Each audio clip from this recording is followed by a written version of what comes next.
aksyon ay bunga ng kanyang pagnanais para sa pagbabago at katarungan. Hinihiling namin sa inyo na palayain si Crisostomo. Hindi sapat ang ebidensya, kaya hindi makukulong si Ginoo Crisostomo. Palakpakan natin ang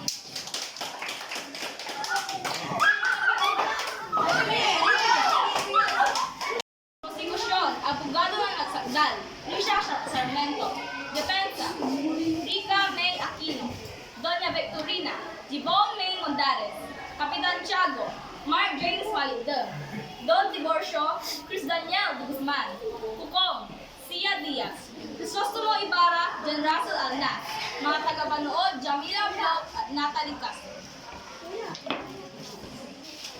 Magandang araw. Ang paglilitis na ito ay nagaganap sa pangalan ng batas. Sa kasong ito ay nasasagdal ay si Crisostomo Ibarra na inakusahan ng pagpaplano ng pag-iimagsik laban sa mga otoridad ng Kastila at sa simbahan ng ating bansa. Ang paglilitis na ito ay nagsisilbi na sa pagkakataon upang marinig na magkabilang ang konstitusyon ng pagsasagawa sa unang hakbang. Magandang araw. Inyong mga kababayan, ang mga aksyon ni Crisostomo Ibarra, isang binata na nagbabalik mula sa Europa ay hindi ordinaryo. Siya po ay hindi lamang nagbalik upang magtayo ng paaralan, kundi upang magsimula ng mga lihim na plano laban sa pamahalaan at simbahan. Ang kanyang mga hakbang tulad ng pagtatayo ng isang paaralan ay may malalim na layuning maghaksik ng galit laban sa mga otoridad.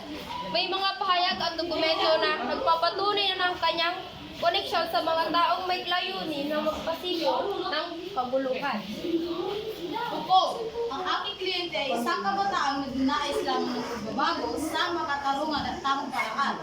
Ang pagtatayo ng paaralan ni Ibarra ay isang hakbang upang magbigay ng edukasyon sa mga kabataan at hindi upang magsimula ng himagsikan.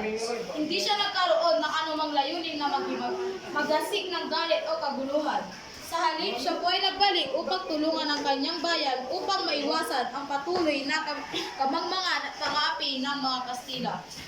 Ngayon ay tatawagin natin ang unang saksi ng konstitusyon. Tatawagin ko po si Doña Victorina bilang unang saksi. Aba! Ako na mismo ang nakarinig kay Ibarra na may sinasabi tungkol sa pagbabago sa bayan. Kung tutusin, hindi ko gusto ang mga Pilipino na nagastang kasing talino ng mga taga-Europa. Ang mga kagaya niya na masyadong matawang at puno ng ideya. Delikado sa ating kapayapaan. Higit pa riyan, may mga pagkakataong naririnig ko siyang bumabanggit ng mga bagay na tila mo may balak siya laban ang pamahalaan. Ang mga pahayag ni Doña Victorina ay batay lamang sa kanyang sariling opinyon. Wala pong konkretong ebidensya na nagpapatunay na si Ibarra ay may balak na himagsikan. Ang kanyang mga idea ay ukol sa edukasyon, hindi sa revolusyon. Hindi po sapat ang kanyang pananaw upang idiin ang nasasaktan sa isang mabigat na kaso. Susunod na saksi ng konstitusyon. Tatawagin ko po si Kapitan Tiago. Nakita ko si Ibarra, nag-uusap ang mga taong may kaugnay sa mga laban sa pamahalaan. Hindi ko po matitiis na makita ang isang kabataan tulad niya ay nag-uugnay sa mga tao na may layuning magasik ng kaguluhan.